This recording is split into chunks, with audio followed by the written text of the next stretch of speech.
IBPS SL officer vacancies have been increased to 125. When the notification was released, the vacancies were 105. Later on, it has been increased to 125.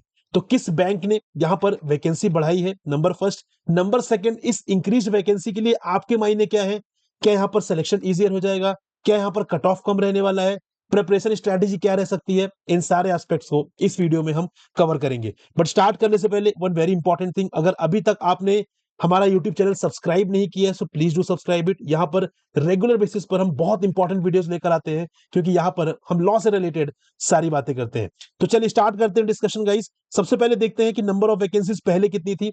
So when the notification was released on 1 July, तो नोटिव यहाँ पर total vacancies थी 105 की। We are talking about the law officer vacancies, ठीक है, 105। अब यहाँ पर देखिए सारी वैकेंसी सेम है, बट यहाँ पर इंडियन बैंक ने वैकेंसी अनाउंस नहीं किया था। लेटर ऑन इसको यहाँ पर बढ़ाकर 125 कर दिया गया। तो बाकी सारी वैकेंसी सेम थी एक्सेप्ट द इंडियन बैंक, जिन्होंने पहले वैकेंसी यहाँ पर अनाउंस नहीं की थी, बट नाउ उन्होंने यहाँ पर 20 वैकेंसी जो है वो उसे बढ़ा दिया, 20 वैकेंसीज अनाउंस कर दिया, and that figure goes to 105 to 125। ठीक है, तो 105 से 125 तक पहुंच गया। वाई? बिकॉज इंडियन बैंक ने यहां पर क्या किया है, वैकेंसीज यहां पे नोटिफाई कर दी है। ठीक है, अब यहां पे इंपॉर्टेंट चीज ये है कि ये तो इंफॉर्मेशन वाली बात हो गई कि हाँ 125 वैकेंसीज हो चुकी हैं।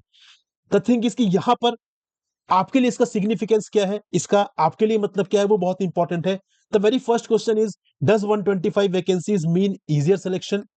तो क्या यहाँ पर 125 वैकेंसीज जो है वो ये चीज इंश्योर करेगा कि सिलेक्शन इजियर हो जाएगा?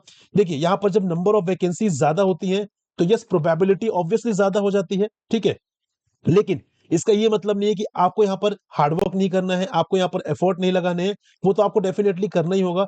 बहुत ज्यादा डिफरेंस आपको देखने के लिए नहीं मिला, 20 वैकेंसीज का ही डिफरेंस देखने के लिए मिला है।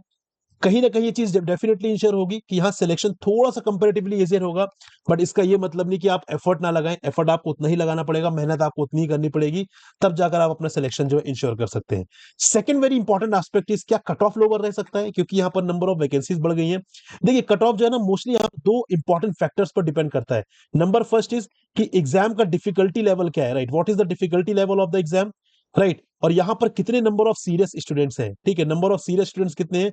ये दो ऐसे इंपॉर्टेंट फैक्टर हैं जो यहां पर बहुत इंपॉर्टेंट रोल प्ले करते हैं कट ऑफ डिसाइड करने में, राइट? तो यहां पर नंबर ऑफ वैकेंसीज डेफिनेटली बढ़ गई है, बट आई डोंट थिंक यहां पर कट ऑफ में कोई बहुत ज्यादा डिफरेंस देखने के लिए मिलेगा, क्योंकि जो यहां पर डिफिकल्टी लेवल है वो तो बेसिकली सेम ही रह सकता है, एंड साथ में जो सीरियस स्टूडेंट है वो तो सेम ही रहेंगे। जो serious number of serious students हैं वो उनमें मुझे नहीं लगता कि चेंज होगा, क्योंकि जो ऑलरेडी यहाँ पर प्रिपरेशन कर रहे थे वो तो उतने ही सीरियस है। जो लोग यहाँ पर 20 वैकेंसीज देखकर इस एग्जाम के लिए अप्लाई कर रहे हैं, तो ऑब्वियसली बात है इतने शॉर्ट स्पैन ऑफ टाइम में उनके लिए प्रिपरेशन कर पाना, अच्छे से प्रिपरेशन कर पाना इज लिटिल बिट डिफिकल्ट है। तो यहाँ पर जो कट ऑफ है उसके लोअर रहने के चांसेस जो है वो अगेन कंपैरेटिवली कम है। प्रिपरेशन स्ट्रेटजी क्या होनी चाहिए? तो यहां पर देखिए preparation strategy will remain same. Forget about the number of vacancy जो यहां पर बढ़ गई हैं, उसको भूल जाइए। जो प्रिपरेशन स्ट्रेटजी बिल्कुल सेम रहेगी। आपको जो मोस्ट इंपॉर्टेंट लॉज हैं जो मैंने ऑलरेडी कवर किया हुआ है हमारे यूट्यूब चैनल पर, जाके देखिए वहां पर जो ऑलरेडी बहुत इंपॉर्टेंट लॉज हैं, एक्ट्स हैं, उन्हें आपको बहुत अच्छे तरीके से करना प्रायोरिटी बेसिस पर। जिनके पूछे जाने की जो प्रायोरिटी है वो प्रोबेबिलिटी जो बहुत ज्यादा होती है, उन एक्ट्स को आपको बहुत अच्छे तरीके से यहाँ पर प्रिपेयर करना, राइट? तो जो मोस्ट इंपॉर्टेंट टॉपिक्स हैं, मोस्ट इंपॉर्टेंट एक्ट्स हैं, उन्हें आपको बहुत अच्छे तरीके से कवर करना है। जो little bit less important topics हैं उनको थोड़ा सा प्रायोरिटी में नीचे रख सकते हैं, बट अदरवाइज आपकी preparation strategy will remain same. तो यहाँ पे प्रिपरेशन स्ट्रेटजी में अगेन कोई बहुत ज्यादा आपको चेंजेस यहाँ पर देखने के लिए नहीं मिलेंगे, ठीक है। But yes, good news is कि यहाँ पर पहले 105 वैकेंसीज थी, अब बढ़ गई है 125 वैकेंसीज। तो यस, जब नंबर ऑफ वैकेंसी ज्यादा होती है तो कहीं ना कहीं इंटरनली हमें कॉन्फिडेंस तो जरूर आता है कि यस नंबर ऑफ वैकेंसीज ज्यादा है और मैं ज्यादा वैकेंसीज के लिए फाइट कर रहा हूं। तो वो जो एक साइकोलॉजिकल फैक्टर है वो एक पॉजिटिव रोल प्ले करेगा आपके सिलेक्शन में, right? So this is all that I wanted to discuss with you guys. I hope you enjoyed the session.